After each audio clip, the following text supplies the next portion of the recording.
earlier, and we certainly would like to field your questions and hope that you participate as much as you can. Please note that the slides and recording will be sent to you subsequent to today's meeting, and generally speaking, we know that gets to you in a timely manner. So I want to remind folks that this is recorded a session, and as such, we certainly expect you to act accordingly, so to speak. So our general housekeeping guidelines and rules, you know that the webinar is recorded. We ask that certainly you connect to audio and video if you have that opportunity. In this instance, the video is turned off. In terms of your participation, you can certainly use the chat box to share your feedback and ask your questions as we go along. Or you can be asked to be muted to speak directly to a particular subject matter or to make an inquiry. So please be ready to participate, and let's get started. So what are our learning objectives for today? What is the takeaway we hope that you gain from today's engagement on the subject of really building resilience and really embracing grief? One of the things, or the way we put it, is really bending but not breaking. And we hope that that analogy really speaks specifically not only to that concept of the physical element of it, but both the emotional and psychological concept of really bending with the burden and the task of grieving and really being resilient in that process. So we'll talk some more specifically about that. So today's learning objectives, first and foremost, is to really define grief and differentiate among grief, bereavement, and mourning. Oftentimes we find that those terms are interchanged and used oftentimes not as accurately as is intended.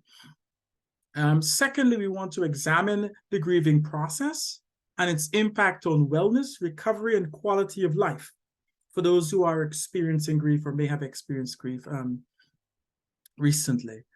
Certainly want to identify the essential knowledge, skills, and resources. And for those who are familiar with our Foundation of Community Support, we speak specifically to those knowledge, skills, and resources as essential elements of really achieving and sustaining wellness, general wellness altogether. So we're looking at those knowledge, skills, and resources that are really needed to support a consumer or someone you serve or a loved one through the grieving process. And ultimately, we want to pinpoint strategies to support resilient grieving and really help you have a better understanding as to what resilient grieving looks like, what it means, and what is the intended outcome of taking that approach to the grieving process. So it may seem somewhat ambitious, but we certainly hope that you have some specific and tangible takeaway from today's engagement. So with that, we'll get right into it. So what we know certainly is that everyone experiences grief. The loss of someone dear to you, the death of a pet, infertility, a relationship breakdown, destruction of your home, or loss of livelihood, sorrow, anger, confusion, denial. You might have a racing heart, feel physically sick or hurt all over. Grief affects everyone differently. And while coping with loss is one of life's greatest challenges, you can move forward. It's never too early or late to ask for help and to find hope. You are not alone.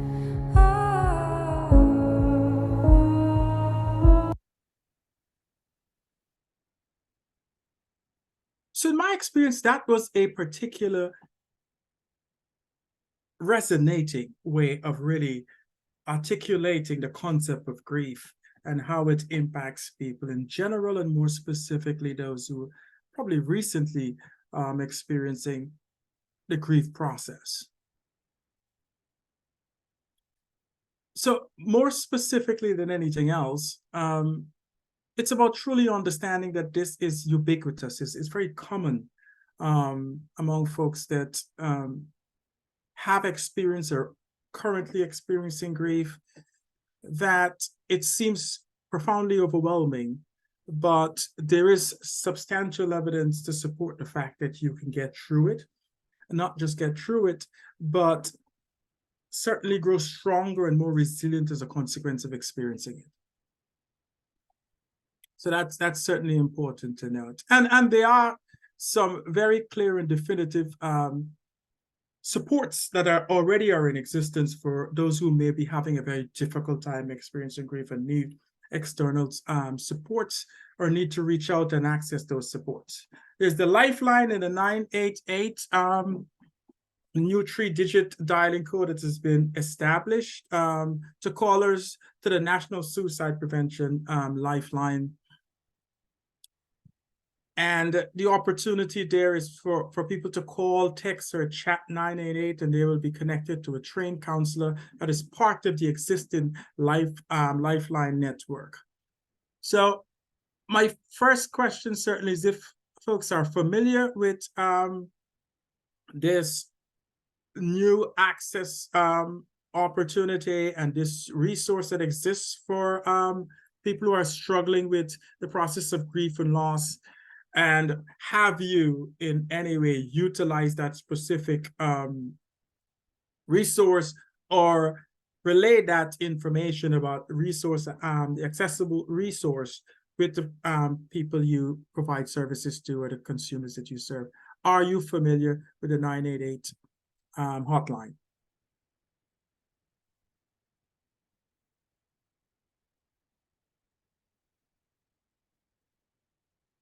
Okay. That's an interesting question, Beverly. Do the 988 operators have specific training?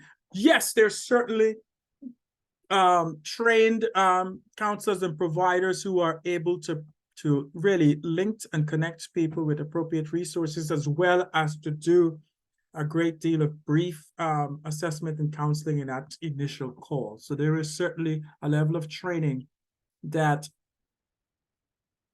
creates that informed and skilled resource to really provide the best of care to folks assessing that hotline.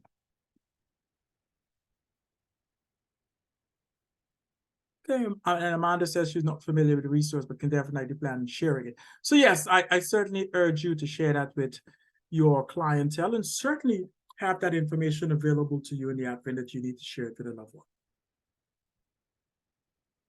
So given the fact that we're fully aware, or at least have a basic understanding that grief is so ubiquitous, I don't think any one of us to some extent have not experienced grief. And we'll talk some more about what that may look like, because oftentimes when we talk about grief, the first thought that comes to mind is the loss of a loved one. But grief and loss really is a lot more expansive than just the passing of a loved one. So what is grief? When we speak of the term grief, lots of perceptions or concepts come to mind, and we want to have a way of narrowing down to a general understanding as to what that looks like. So, as we know, grief is a natural response to a loss. It really entails a degree of emotional suffering that you feel when something or someone is taken away from you, right? And oftentimes, the more significant the loss, the more intense your grief will be. And even though we associate the term grief with the death of a loved one, which is often certainly the source of the most intensive grief, but grief can, in actuality, be caused by a lot of other losses. So more specifically, People have experienced significant grief as a consequence of divorce or a relationship breakup. Even a loss of health, that state of well-being, if that changes, whether it's consequential to an illness or injury, that can create a significant enough loss to create a state of grief.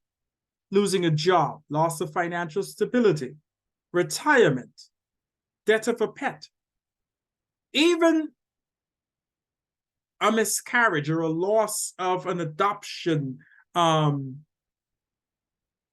confirmation can result in grief. So there's a tremendous amount of sources of grief, and the way in which grief actually comes into our life as a consequence of loss in many areas of our life, many dimensions of our lives. Losses can create that state of grief. And Beverly says loss of a job, title, feeling, or being safe are a few griefs. Absolutely. And more important than anything else, for the people we serve, people with severe and persistent mental illness or homelessness, oftentimes just a loss of the feeling of safety can result or create a substantial amount of grief. And Teresa puts it rather spot on in the sense that anything of substance that you lost or someone can create grief for you. Absolutely. So it's important to note the gravity, the expansiveness of grief and the causation of that. It's not simply a matter of losing a loved one or a death of a spouse. Certainly that creates more of the common source of grief, but grief can certainly be sourced vastly. What is substantial as well in our society we live in is that oftentimes we note, and the research has demonstrated, that we live in a grief illiterate society. And that may seem astonishing, given the fact how ubiquitous and common grief is. It can be really surprising that we really, as a society, don't necessarily have a good handle on the process of grief and understand what grief entails and how to actually cope with it. Does that statement make sense to you? Does it reconcile with your understanding as to how things are handled in our society? And Beverly put it absolutely correctly. Grief is a scary word, and people don't want to talk about it. Oftentimes, it's with good intentions, people avoid that conversation. Oftentimes, when you're not certain as to whether or not you're going to get the appropriate support or no, folks are willing to share in a real meaningful, authentic way, the conversation is not had. And Dacia put it correctly, people do not want to admit when they feel unsafe. That's quite common. And Anthony speaks about the taboo nature of grief. Absolutely. I think you're all certainly in the same ballpark about how difficult it is to address. And what we find because of that level of uncertainty, ignorance, or really lack of competence and confidence around addressing and discussing grief, we find that quite often there isn't a common understanding of grief, which often deepens and prolongs the feelings of pain and heartache. So those who are grieving, because they don't necessarily have an avenue or can access that avenue to really discuss it at length and intimately and comprehensively, it then oftentimes exacerbates the emotional impact of grief. And people can struggle with the unfamiliar reactions, because grief brings tremendous amount of emotional, physical, and psychological reaction that are both a novelty and sometimes difficult to really reconcile. From guilt to anger to many other emotional states, grief can really take us to places that are dark and sometimes difficult to navigate. And in many cases, because of that, we don't know how to talk about it with others or reach out for help. So we end up feeling lost and alone. What we've come to learn is by demystifying death and loss, taking away the mystery, really looking at it as a constant, common, familiar state of affairs, we can alleviate some of the pain and loneliness experienced by those who lose someone or has substantial loss in their life that result in grief. We can better support an understanding of how grief is normal and even central part of our human existence. And what we've learned is that this level of literacy in our society about grief can have some significant repercussions, both logistical, social, and even financial in some ways, economical. People spend a lot more time away from work because they can't process grief very well. Or people can end up requiring significant level of care because they're not able to cope with grief in a learned, practiced way.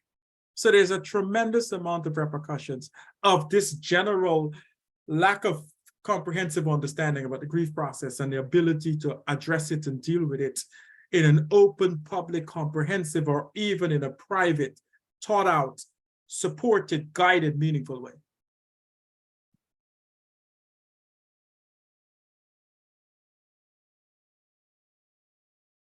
And Don puts it very concretely. There are certain conversations seem very difficult and related to a lot of cultural differences. Death, sex, spirituality, grief is just one of them among a myriad of conversations that are difficult to have. But it's important to note that. But when you are trying to support and address this concern of grief with a consumer, you have to step into that forum with an empathy, a compassion, a thoughtfulness, and a patient understanding that it's not common for people to learn how to get a good handle on grief.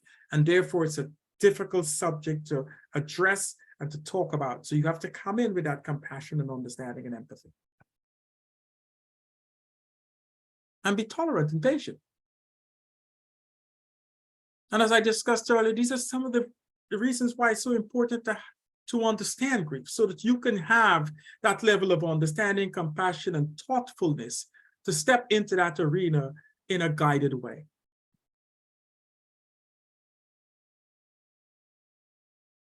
And I've spoken before about differentiating some of the terms that we use to describe grief. So what we know about grief is that it's the process of reacting to a loss. In its most simple terms, it's really that process of reacting to a loss.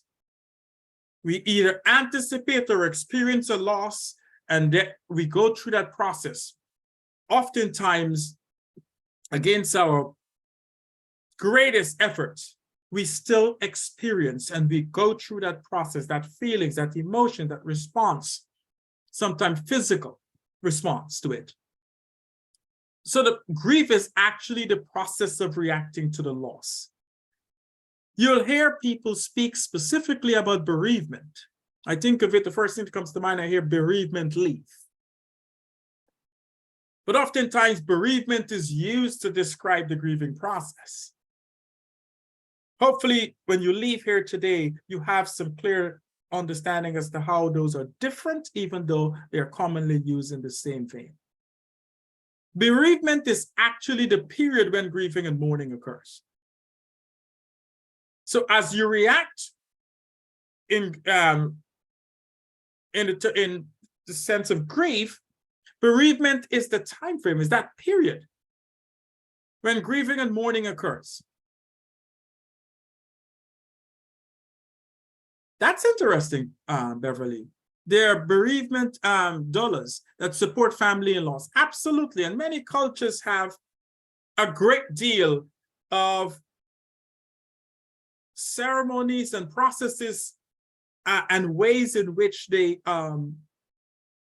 practice and exercise the grieving process, as well as the length of time of bereavement. Mourning, on the other hand, is how you adapt to the loss. So that's the first substantial takeaway I want you to have, differentiating those so that when you are actually processing it with a loved one or a client, you have that capacity to really separate and delineate those specific terms and how they apply to the process. So grieving is the process, bereavement is the period of time that grieving process occurs, and mourning is how you adopt those ceremonies and processes and mores and values, the way you actually adapt to the loss. I'm hoping that that kind of clarity helps in your discourse, or your dialogue around the process of grief and loss and how people operate within that space. Any questions there?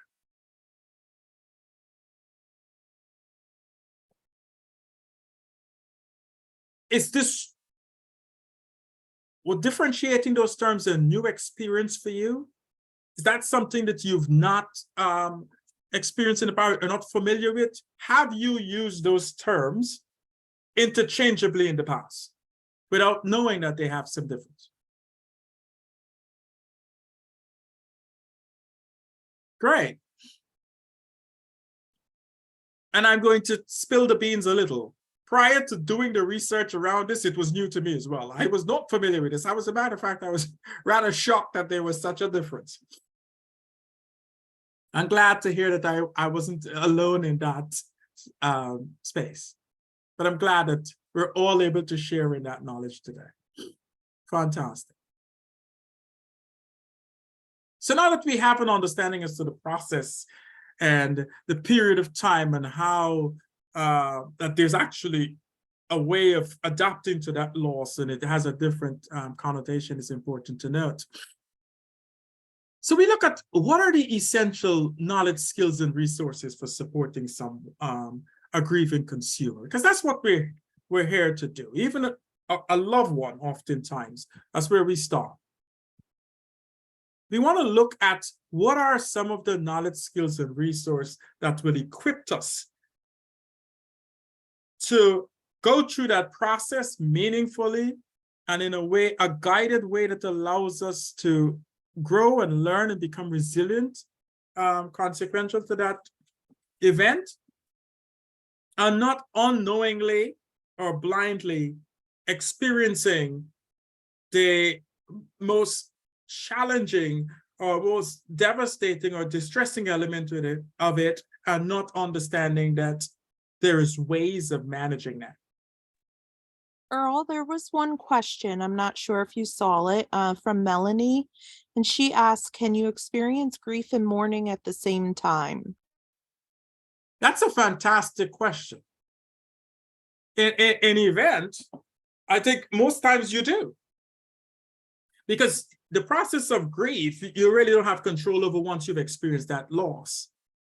And when you're dealing with mourning as it is described here, and I want to make sure we go back so we can see it, you're adapting to that loss.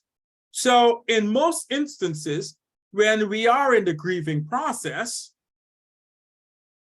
unless we totally ignore the reality of the loss, we are from moment to moment adapting. As we spoke about it specifically, there are subcultures that have specific strategies and approaches and ceremonies for adapting to that loss.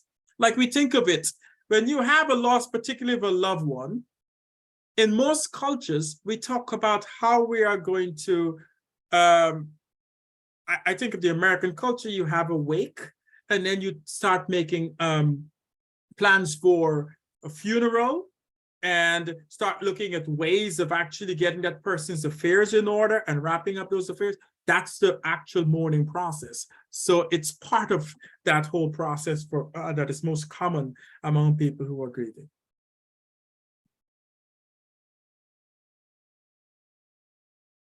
And Beverly says, so people can get stuck in grief, and learning how to mourn helps them move forward. In essence, yes. And most societies, like I said, have mores and common practices for actually mourning. So the answer is certainly yes.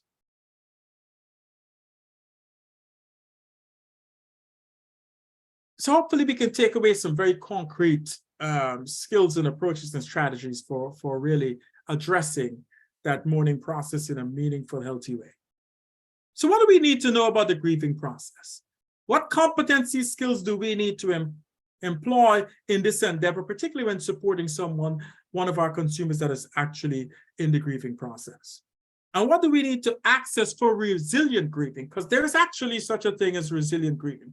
Grieving in a way that helps you grow and evolve and actually develop the competence, confidence, and knowledge to deal with a loss, not just in this moment that you're dealing with it, but future losses, and really anticipate and see those signs of the emotional, psychological, and physical elements that you have to process.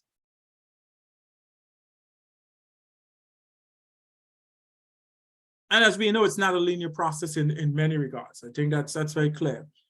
There's bumps and ebbs and flows and ups and downs, and there's different. Grieving can impact you very differently.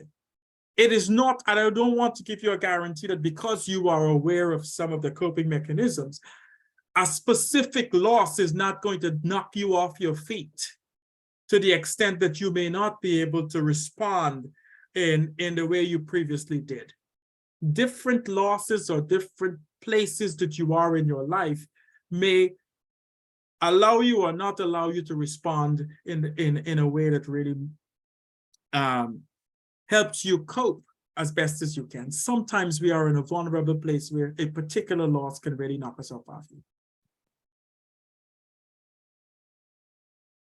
So what are the typical grief reactions? We think of feelings.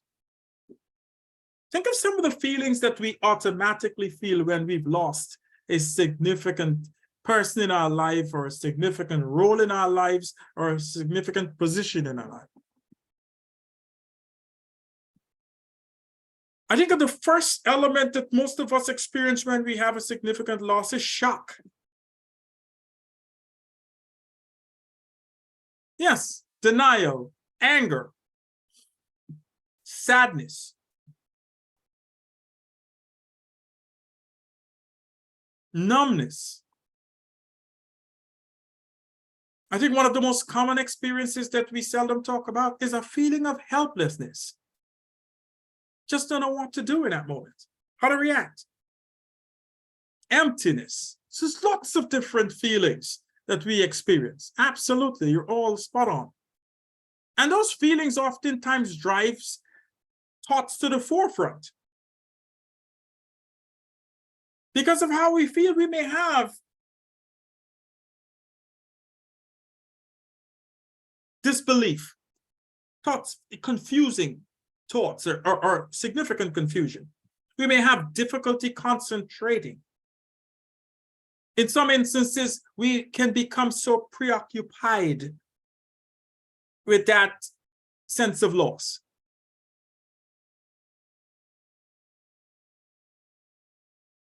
So there's a tremendous amount of thoughts that we can be embroiled in, or it can really become so overwhelming for us, right? And Dawn spoke to it. You have a sense of denial. This is not happening to me. This is not, you can try to remove yourself from the reality of what's occurring. And in some cases, people have hallucinations related to that sense of loss, or that feeling of loss. And these thoughts can drive behaviors. We may have difficulty sleeping, a loss of interest in the daily activities or things that we do. We become more aggressive or irritable. We may not have a tolerance for some of the things that we've tolerated prior to that loss.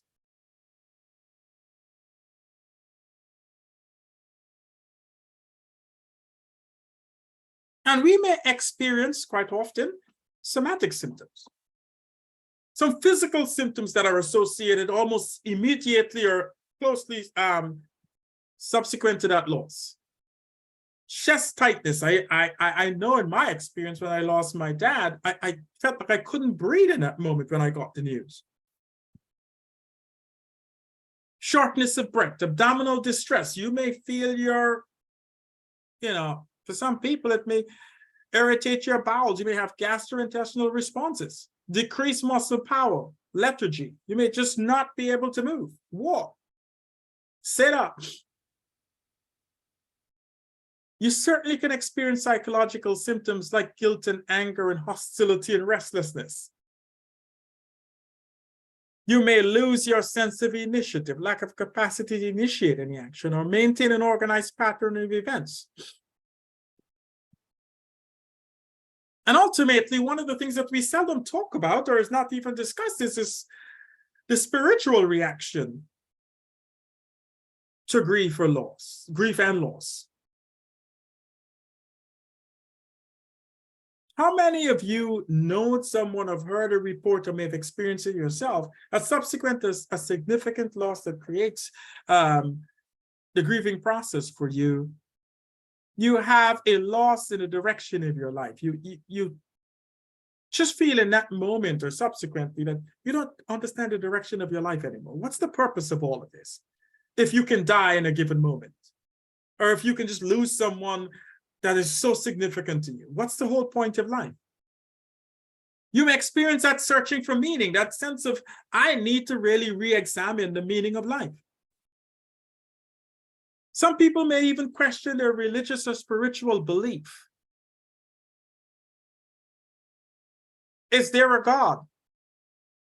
Is there a power beyond myself? And if there is a God, how can he be this cruel? Just take this person from me, or take this thing from me. And Kathy puts it spot on. I questioned my faith in God after my children died. I'm so sorry, Kathy. My condolences, and I can certainly empathize with that. So these are the wide range of reactions to the mere essence of loss and going through that grieving process that should not be ignored and need to be acknowledged. Earl, there was one question about the duration of grief, and that was, can grief last for years?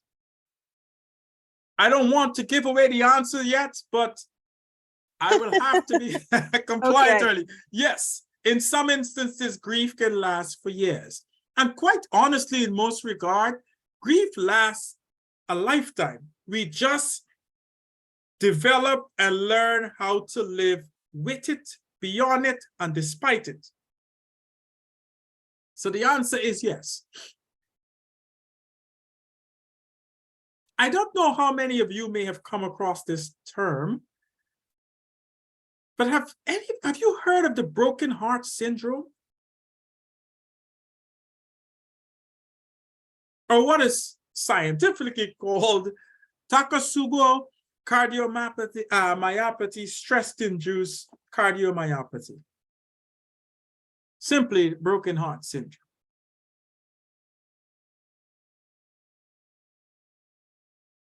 Yep.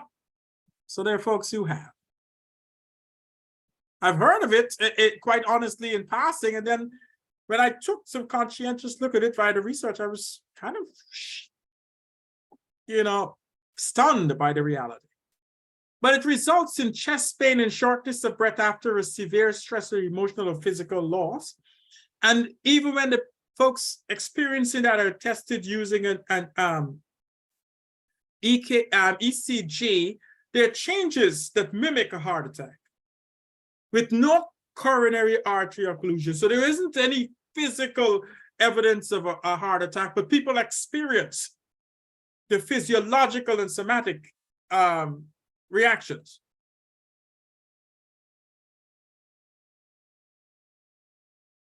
And there are instances where people actually have had subsequent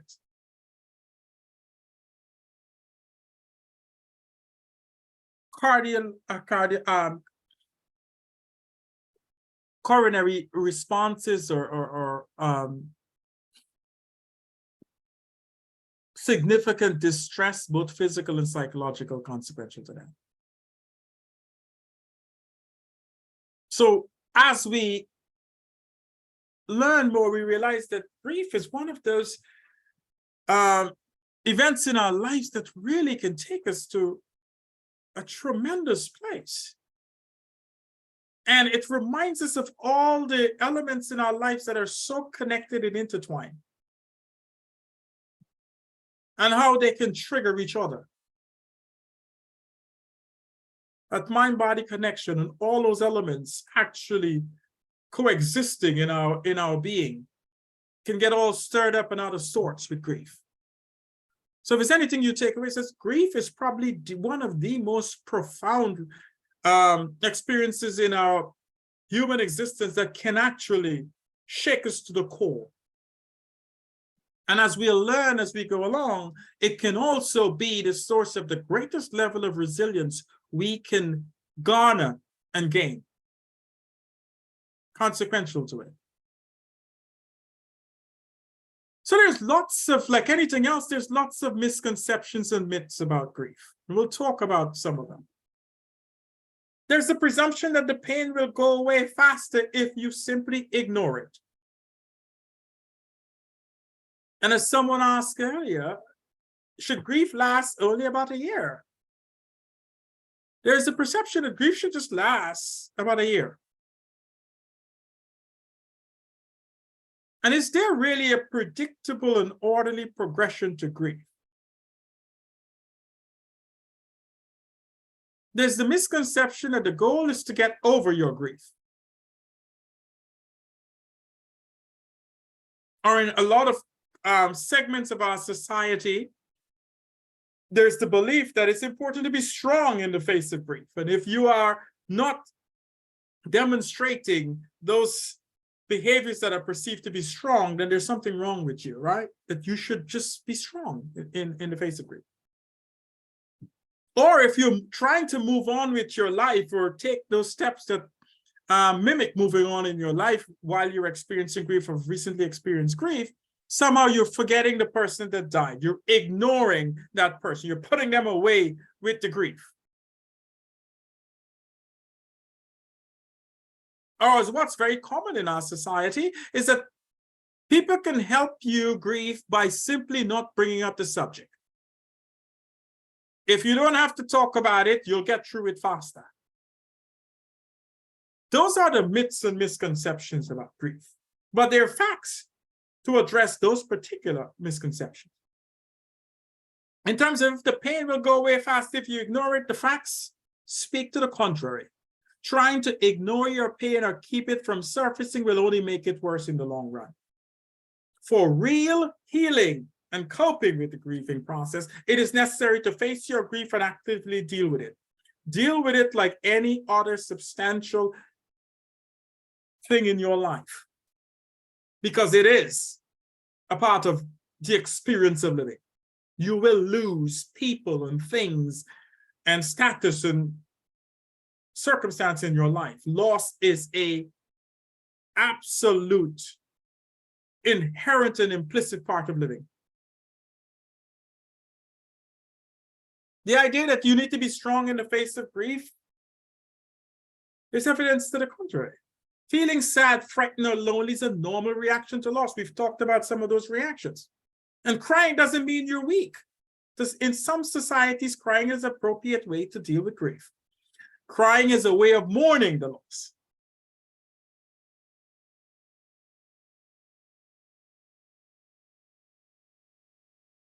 And in essence, there is no right or wrong time frame for grieving. How long it takes can differ from person to person. And there is no absolute right, correct, appropriate time frame.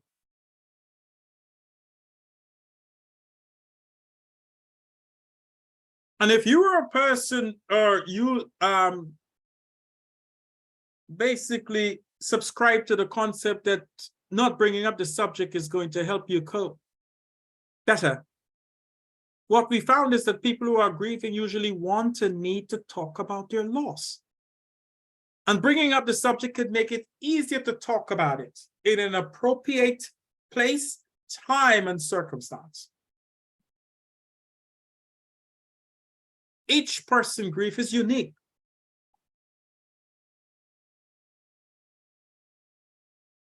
And people mourn in different ways. There's no right way to mourn. So I'm hoping that that kind of allows you to see how, as a society, we tend to project some approaches or processes or ways of coping that hasn't necessarily been borne out by facts.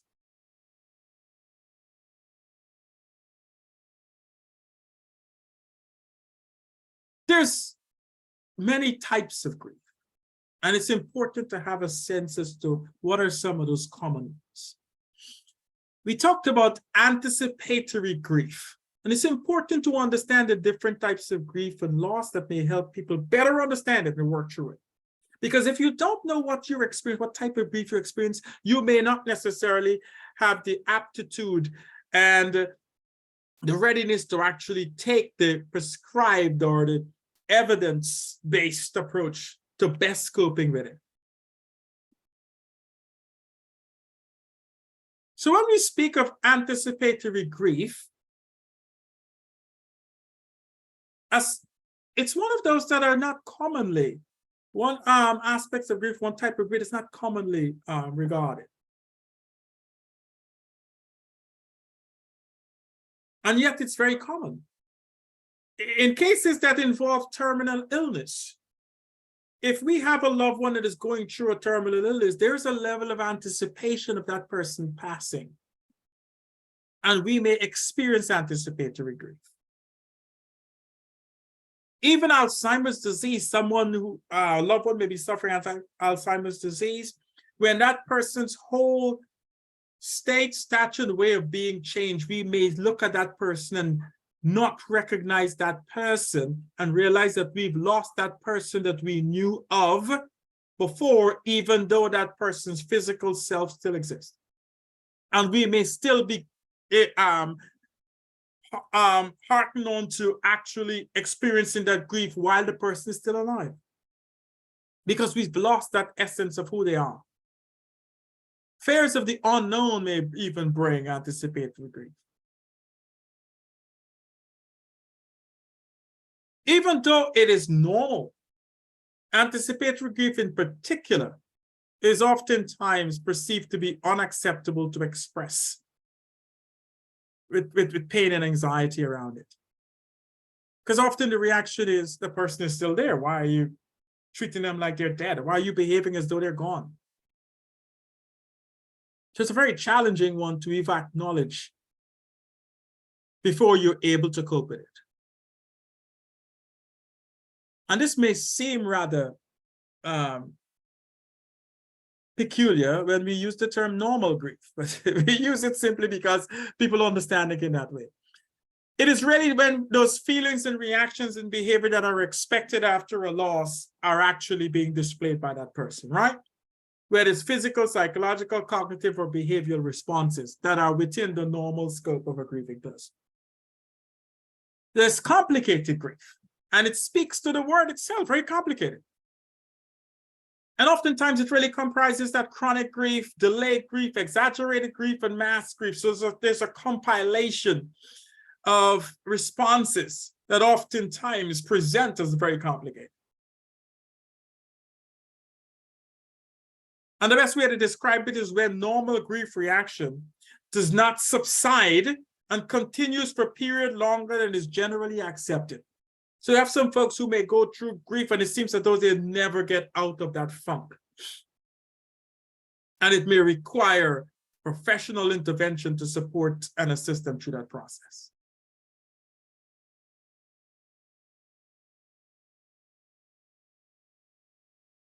And absolutely, Dawn was very correct. We saw a lot of complicated grief with people after 9/11 attacks. Some people never recover.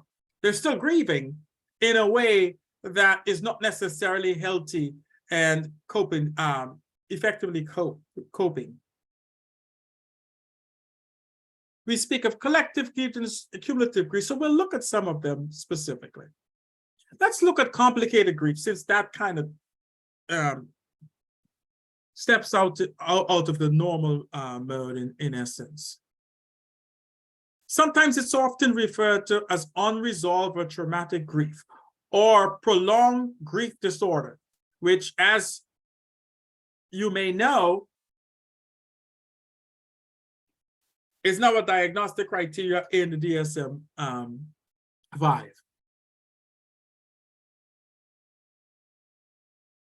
Which was previously referred to as prolonged grief disorder, traumatic grief, persistent complex bereavement disorder, and a number of names.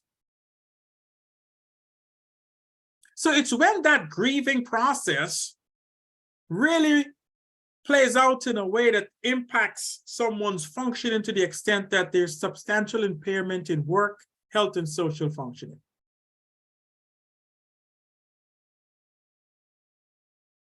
Yes, the loss of a family member due to COVID can often create that. Sudden loss, car accidents, murder, that kind of stuff can really create the fertile ground for complicated grief. What is important to note is that 10% of bereaved people experience complicated grief. So it's not that rare.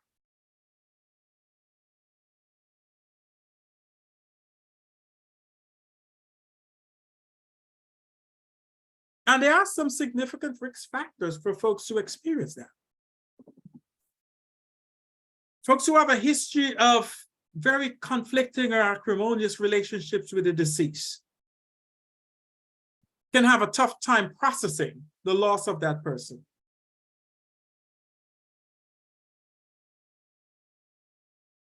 Number of the folks we serve with psychiatric comorbidities, mood disorder, anxiety disorder, may have a difficult time, a very complex framework of dealing with grief. They may have a very difficult time because there's so much going on psychologically and emotionally that is compounded by the loss. Certain people with certain personality traits, certain attachment style may have a more difficult time processing grief. Folks with limited social supports may have a more difficult time processing grief because there's less access to folks who they can process this with and gain supports and talk about it and go through that dialogue about how they're dealing with it. So I would certainly encourage you to take a conscientious look, comprehensive look at prolonged grief disorder that's in the DSM-5 and really get a good understanding as to what it really looks like in terms of its presentation, so that you are more aware to look for the signs and the risk factors in your own clientele, the people that you serve.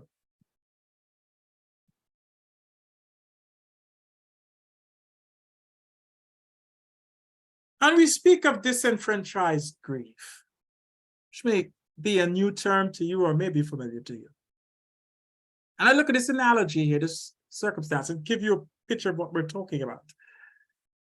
So this is that I lost a child a year ago, and it was a late miscarriage. My family insisted on going on and thinking about happy motherhood in the near future. They think my sorrow after an unborn child is taking too long, but I still feel deep sadness and can't adjust and accept that it happened. That's what that person is experiencing in that moment, consequential to that loss. What we have learned is that oftentimes the concept of a miscarriage, because there wasn't that birth of that person, and the person have had the connections with it, everyone else, it made the grief of that loss may not be considered to be even something that you discuss or process in a real way. Because no one, there's a belief that no one may even be able to understand or process it with you. That's a source of disenfranchised grief, where the person doesn't even feel that they can publicly and clearly and definitively grieve and be understood and be supported. Hence the term disenfranchised grief. People who may be in an LGBTQ plus relationship and lose a loved one may have that experience of disenfranchised grief, because maybe it's not a situation where they may be out or maybe living their full life or living in that public manner, and they're not able to talk with anyone, because then it brings that reality to the forefront. And therefore, they have to deal with those complex emotions on their own.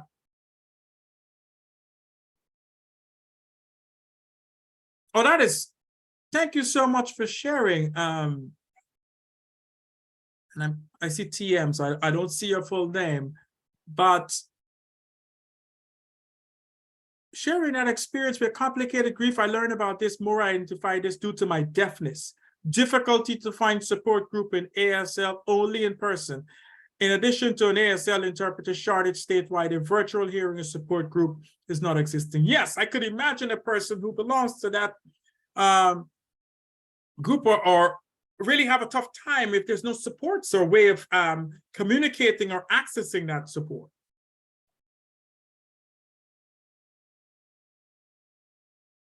I'm hoping that you were able to find some supports, and that once you found it, you can share it with people in your community, people who are experiencing your challenge with accessing that resource to maximize their opportunity.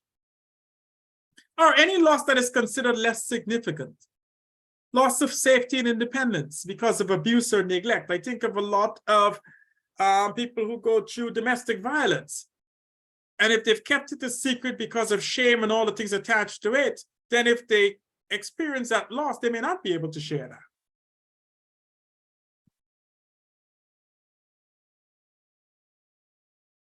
Or losses surrounded by stigma. Think of all the opioid deaths, overdoses, and the loved ones or partners of those folks having to process that loss and grief while feeling ashamed or fear of being judged and can't process that grief. Or someone who may have had an abortion and live in a state or a community where that is not considered to be an appropriate subject matter to discuss. And their grief is not recognized, and they're disenfranchised consequently. Or you think of if you've had a prior relationship, an ex-wife or an ex-partner who may have you may have lost, but you may have not had any connection with that person recently, or may have shared with your family that you don't have any connection, or you may have had a secret connection, and now you can't bring it to the forefront because then it reveals that you may have had a public, a secret connection. All of those losses that may be in the shadows, in the hiding, or not perceived by society to be appropriate to grief can result in disenfranchised grief. Significant one to know. So there's a number of different approaches or theories of grief that is important to get a sense of. I know for a number of us, the stages of grief, theories of grief is probably the most common one.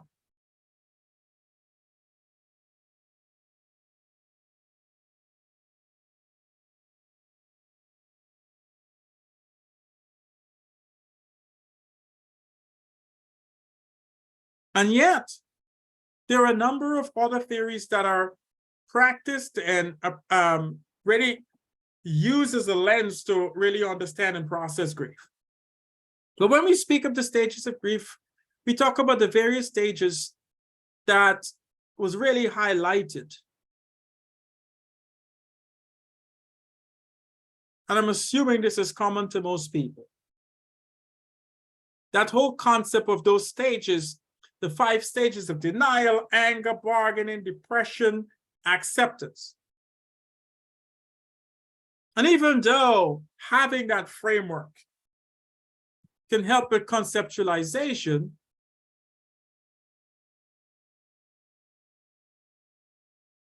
it's not the only or the most perfect way of conceptualizing grief or putting it in a framework. Because the reality is not everyone proceeds through the grieving stages in the order described. And we know it's not very linear. Some people may skip stages or start in a different place.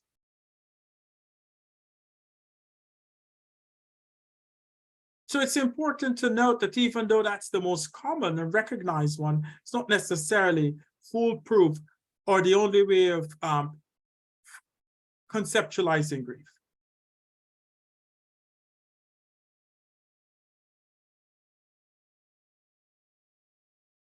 As a matter of fact, I ascribe certainly to more of that concept of really looking at it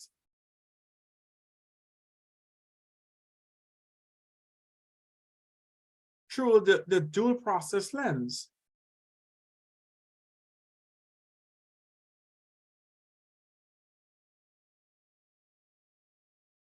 But it's important to note that there's lots of framework out there, and the more familiar you become with those that exist, the better you can see which one you align with or what feels more at home and comfortable for you. Yes, and Beverly, I think it's more common for people who particularly have dealt with it. People are more commonly ascribing to stages of change grief. And there's the Tompkins model of grief that is commonly used as well.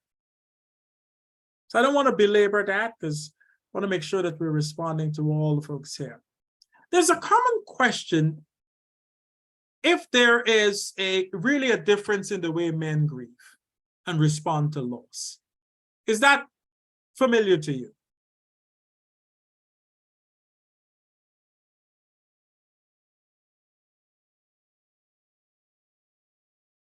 And I see people saying yes. There is some evidence that supports the fact that men are more likely than women to remain silent or grieve in isolation,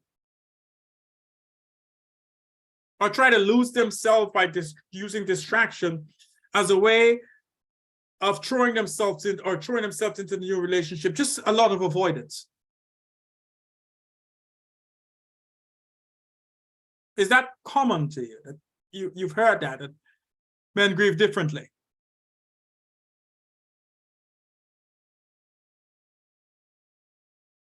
Yes, quite often avoidance is a common practice or approach for a lot of men. As a matter of fact, studies suggest that men are more likely to use the strategies of avoidance and intellectualization and minimization when grieving. If I can just process it, up here, I don't have to deal with it down here.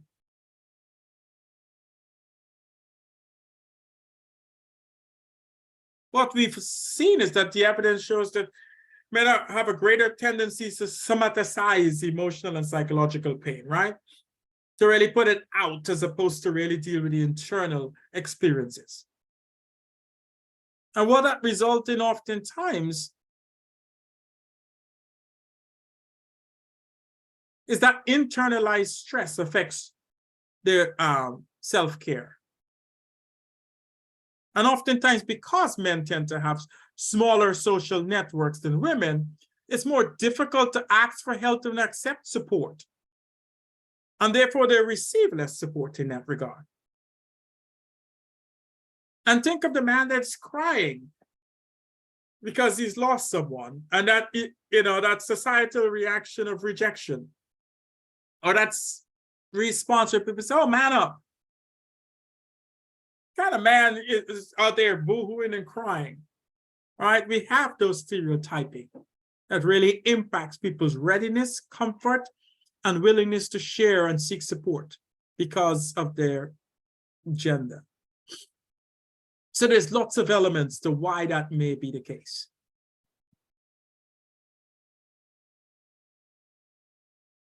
Absolutely. Someone said, when Dad lost my mom, I saw a difference in his grieving from mine, such as first he did not want to get things touched. I wanted to go through her things sooner than later. Might help him. He basically put grief aside to help him. Yes, oftentimes that's kind of culturally or conditioned.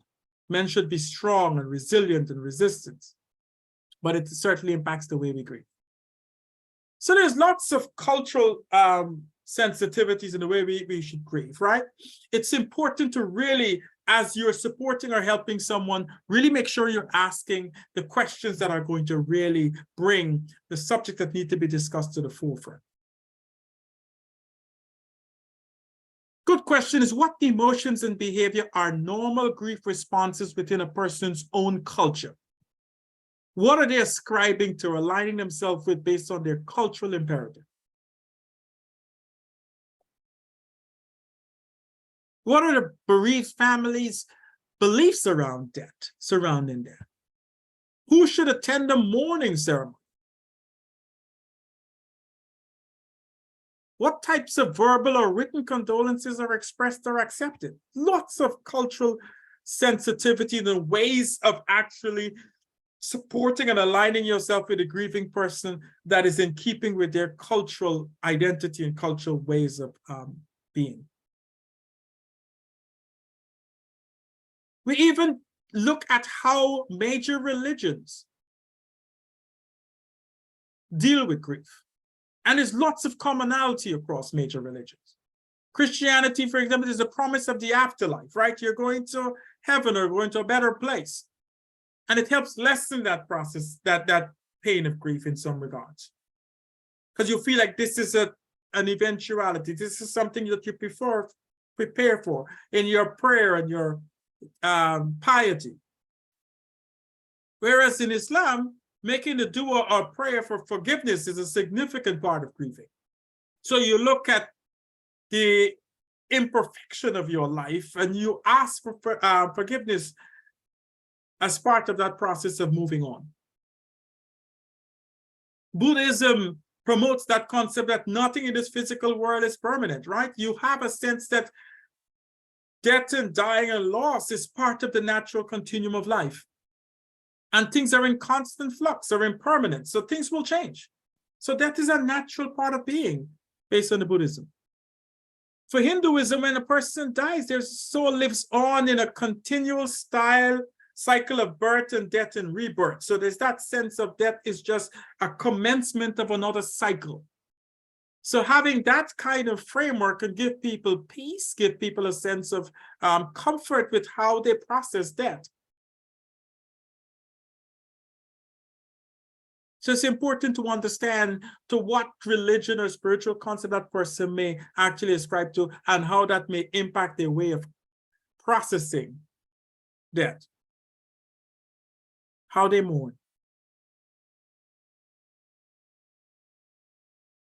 So what are some of the coping mechanisms to support someone, particularly the people we serve, when they are experiencing a loss or have experienced a loss? We want to assess grief. Because as we know, there's complicated grief, disenfranchised grief, different forms of grief that sometimes can be substantially impairing and can really impact people's general functioning in life. And it's important to know that since grief is not only a physical quality, grief is not really assessed in the way you'd measure, say, your height or weight. So you have to have more data gathering, more sharing, because there's no tangible external way of just assessing grief. There's no yardstick that you can use, a scale that is, beyond reproach. So we really need to look at a way of assessing from that person's report and their loved one's report or other supporters' report to really get a sense as to how that person is coping. And one way of doing that is the brief grief questionnaire. Really give some concrete questions and really strive to get some concrete answers. And there are multiple choice questions, right? And some of them may ask, is a person feeling sadness or yearning? And the answer may simply be yes, no, rarely, or never. And each question has a numerical value and score that really allows you to see or to at least gauge whether that person's functioning in those specific domains of their life is significantly or otherwise impacted by the current grieving process they're experiencing. This is just one tool. And there's the brief grief question, there's the complicated grief assessment that really drills down into those elements in terms of functioning and responses and what that person may be going on to really get a sense as to how that person is coping and what kind of supports they may need to access. It's important in the process of assessing, we really figure out what's the best way of engaging with a person who may be experiencing grief. So how do we talk to someone who's grieving? It's important for us to communicate calmly. Person's already experiencing a lot of turmoil. You don't want to bring external pressures to exacerbate that situation. And you want to keep it simple because there may be a lot of distortion going on in that person's psyche, in that person's mind. So you don't want to add to that. You want to be factual and gentle. Don't make promises that you cannot keep. Or as a matter of fact, don't make any promises beyond I'm going to, if you know that you can, I'm going to support you in any way that I possibly can here, or I'm here for you. Don't answer questions outside of your expertise. I know it's a natural instinct to want to be the expert and to give answers to every question. If someone asks you beyond your scope of experience and knowledge and expertise, you can simply say, I don't necessarily know all the things about diabetes and the complicated diabetes that may result in that person's death, but I certainly can point you in the direction of an expert and get you access to where you may get some answers to those questions. Use reflective listening. Some may require open-ended questions, some may require, if for data-specific information, you may want to use closed-ended questions. Use affirmations.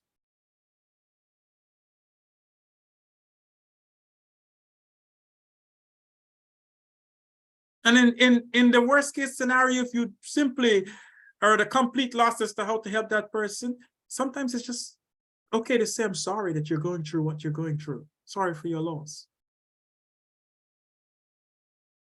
What's most important is if there is a mention or insinuation of self-harm or suicide, you do not take that articulation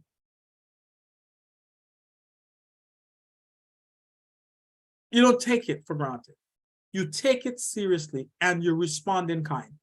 Whether that's to follow your agency's protocols or to simply ask that person or reach out to that person to really determine whether or not they're at risk of hurting themselves and others and take the appropriate action based on your mandatory role to respond. So these are just some cues and guidelines as to how to best communicate with a person. What not to do when communicating with a person that's grieving. Avoid the topic or disregard it. Or simply try to change the subject because you're uncomfortable with the subject. Or despite your natural tendencies to be inquisitive, it may not be appropriate to press for details unless that person is ready to share.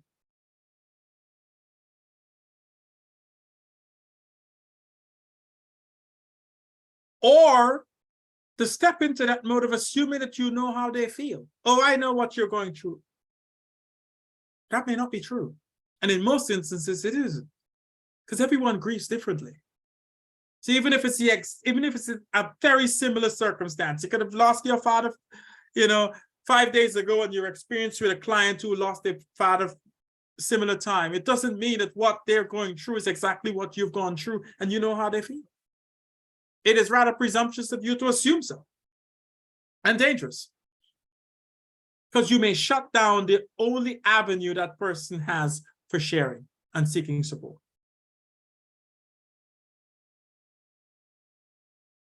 Do not use euphemisms or devalue the significance of the loss.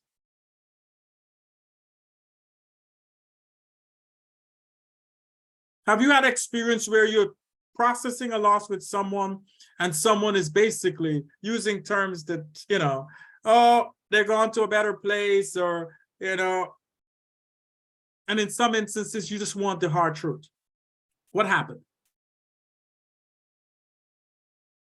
Particularly for vulnerable people or children, you may have to have an appropriate, age-appropriate sharing.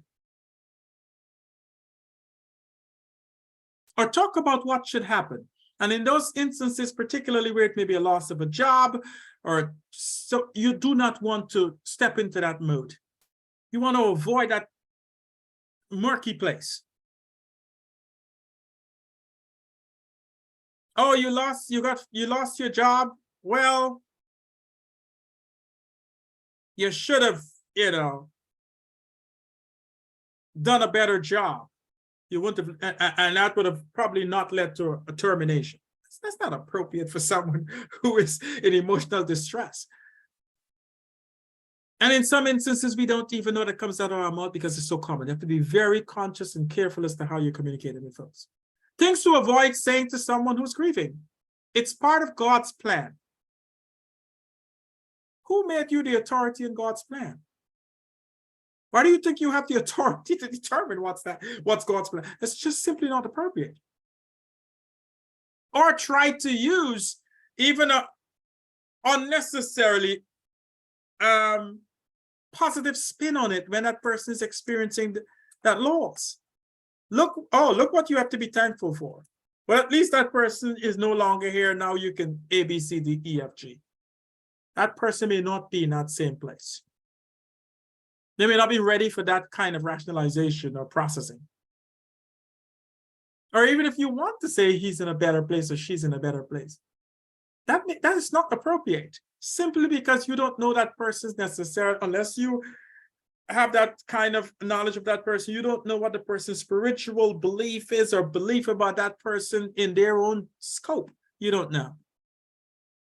Any statements that begin with you should or you will is simply inappropriate in communicating with a grieving person. That should be your cue.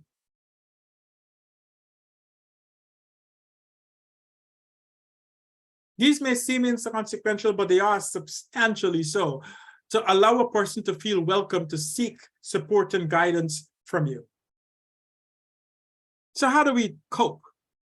What are some of the concrete coping mechanisms? Let yourself react. Do not avoid the reaction.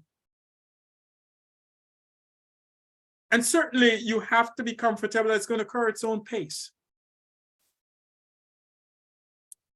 It's certainly helpful to find some physical activity to decompress, particularly if you were experiencing significant physiological responses. Sometimes engaging in alternate activities physically can help your body to decompress. Be kind to yourself. Show yourself grace. It is not your responsibility or job to expeditiously process grief. Own time, own place, own circumstance, unique to you. Support your dimensions of wellness. Make sure you either get supports, or if you are able to, address some of the other concerns. In a time of grief, financial matters may take a backseat. Self-care matters may take a backseat. So you have to be able to either access supports or identify those supports that can help you manage those elements while you are still dealing with your emotional challenge. And Jessica says, when everyone told me that my dad was in a better place, it did not help at all. I agree. And here's a good example that it hasn't for Jessica. It made me feel worse since my dad and I were so close. I just got angry and sad. And that's a normal, natural reaction. And I can assure you that that person may have thought that what they were doing was well-intentioned. But yet, it didn't serve the purpose that they hope it would. Stay connected to your social support system. Even if you're not ready to talk, stay connected. Because when you are ready to seek help, you want to have that alignment and that connection. And the farther away you pull from supports, the harder it is to then reach out. Permit yourself to express grief. And there's public and private ways of expressing grief based on personal or cultural rituals. If you feel the need to cry at a funeral because it allows you to, and there's a saying in my culture, in my home, that crying is a way of taking your soul to the laundromat.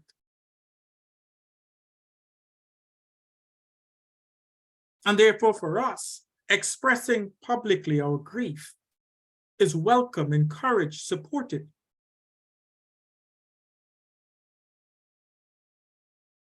Attending a candlelight vigil, wearing a t-shirt with a memorial, based on what your culture or your specific group may adorn to.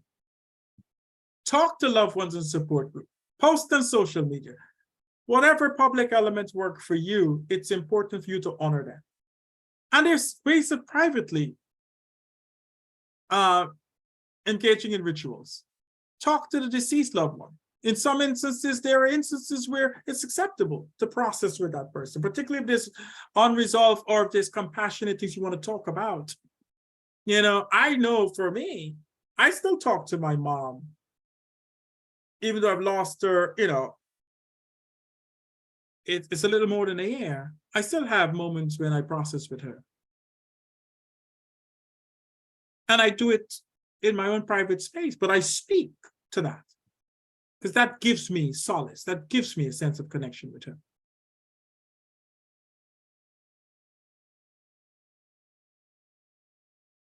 So it's important for us to recognize and appreciate and support people who are going through those processes. And yes, whether it's the loss of a pet, whatever that loss, however that loss impacts you, it is critical for you to feel comfort and comfortable processing it.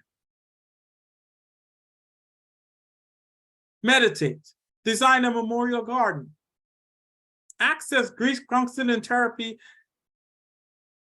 if it is needed or if it is suggested to you, and you know that you are processing, having challenges processing. Or sometimes I would say, even if that's not the case, just do it. You can't harm it to talk to someone to go talk through what you're experiencing.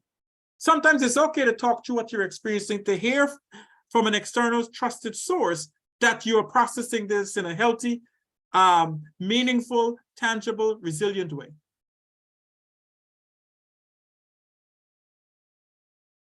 When to seek professional help for grief. Critical. If you feel or there's someone you're supporting feels like life isn't worth living, it's time to seek help. Wish you had died along with that loved one, that's a good signal that this is out of control. If you're feeling numb and disconnected from others for more than a few weeks, it is time to seek help. Or unable to perform your normal daily activities, you become so impaired in your daily functioning that you can't manage the things to manage your life. It is not so much about feeling guilty about grieving, it's about seeking the appropriate help.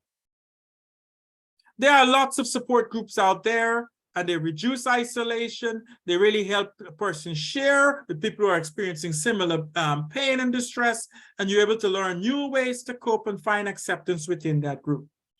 A novelty that I learned during COVID is death cafes. I don't know whether anyone is familiar with it, but death cafes are actually an online forum. And as great as I like, you know, my English concept, you're able to have some tea and cake or tea and treats and talk about death in an open way.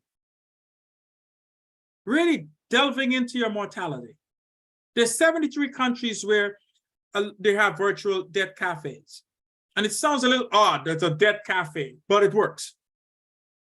For a number of people have given credence to its benefit. There's no agendas. It's a really unstructured conversation, but it's really processing. It helps people make the most of their lives and feel supported and feel connected. So if you haven't already, check out the Death Cafe. There's lots of them online, and just look at what they speak to and how they may support someone in that. It's important to regain a sense of self after a loss. And you would need to, at some point, really accept that your identity is going to be different than it was before. After a significant loss, most of us are different. It impacts us in a way that shapes us differently. Doesn't mean we're no longer the person that we are, but we are certainly evolved in a way that is concomitant with that loss. I know for me, the loss of my parents brought my mortality and the significance of how I live my life and the relationship that I have in my life to the forefront. I made a conscientious effort to be more engaging, telling people how I feel, how they impact me in a more open way, because I have that sense that I don't know whether they're going to be around, and I don't want to say I should have.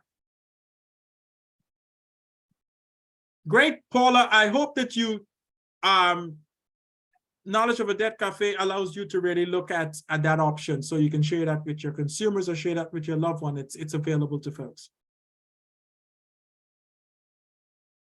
There's other things that can give you a sense of purpose and joy and contentment and redefine your identity. So you understand that what you're doing could be expanded upon and increase and improve on, so you have a greater value of life. And try not to focus on the losses alone, but also on the gains, right? You become, I know for me, I became more conscientious, more spiritual, more grounded, more accepting, more appreciative of every moment and every breath that I take. Also remember that rebuilding self-identity can slowly come through an awareness of changes in your life. And that has a lot to do with a lot of losses. Losing one job can have you reassess your career path.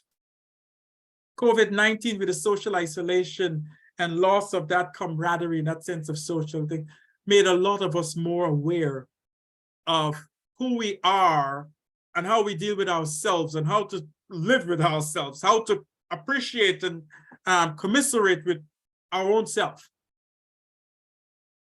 Because it made us, for the first time, recognize in this society that the things that are so natural, the social elements of it, can be lost. And we have to figure out a way to learn to live with ourselves in our own space. So building resiliency after a loss is a significant one. You focus your attention, make sure it invites you to really become an active participant in the grieving process. You step into that grieving process and work through it, rather than just ruminating on the loss. Accepting what can change and what we cannot change. Finding the good in our lives despite the loss. Redefining our goals in life. Oftentimes, substantial loss really helps us redefine, re-examine what's our path and the outcome we're seeking from this life, and how we can better navigate that path to there. There's ways to cope with grief and channel your resilience. Answer when grief calls. It is the most common aspect of our life that is never going to leave. We are all going to lose, and therefore we're going to go through the process of grief. It's just a natural part of the human existence. You can take ownership of your healing process. This is my healing process. I have to figure out a way that works for me. I have to have some nuance to it. I can invite the people that I know can support me. I can take part to help me better cope.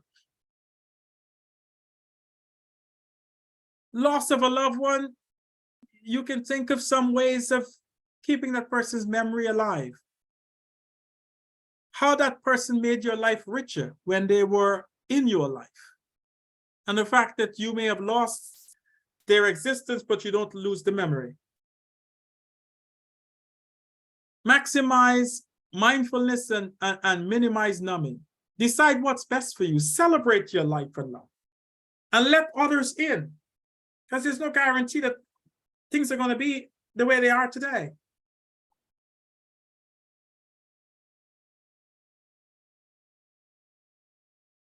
So I want to quickly share with you this inspirational song that I found and had to help me through that process of grief.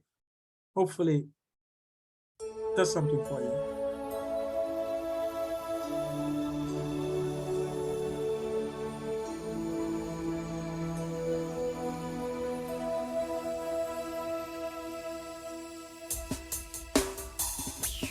I hear your heart breaking.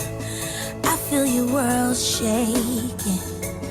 I see your hopes shattered, trying to keep it all together. Seems like you just can't win. Every step you take leads to the same old place, and you gotta start again. Oh, but you ain't by yourself, I feel you. And I know every hurt you've been through. You're picking up some scars along the way, but it's gonna get better. So bend but don't break. Though trials they may come your way, you're gonna be okay.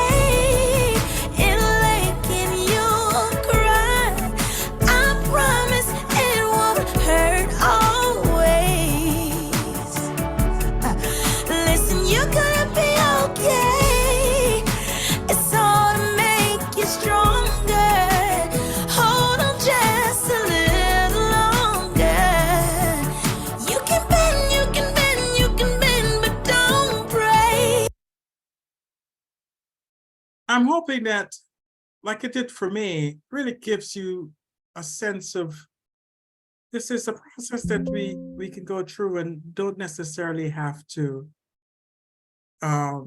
stop at that fork in the road, but there's a way through it. And oftentimes gives us a sense of a better sense of who we are and how we impact the world and how people and things, circumstances have impacted us. So I want to certainly share with you a number of resources for healthy grieving. And you can write your own My Grief Plan and establish that in advance, be proactive in that sense. What you can do, what support you have, what you need to have for your own grieving process. You can write a letter to a loved one to keep that person in your spare, in your consciousness. There's lots of resources. These are all going to be shared to you. And also instrumental is some of the just basic things that you need to do, particularly after loss of a loved one.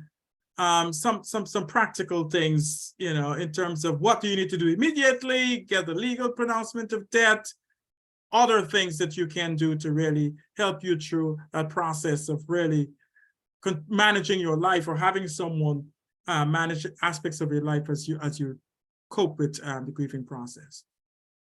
I want to thank you substantially for your attendance today and your participation. I hope this subject matter really helped you to hone in on the ways you can support your loved ones and your clients during the grieving process. What we're going to ask you to do is, if you can take a moment and complete this survey as quickly as you can for us. We're trying to get a better sense as to how these learning communities impact your ability to perform at your current in your current role in the best way possible, and how we can enhance and improve and polish up these learning opportunities to best serve you and support you in doing so.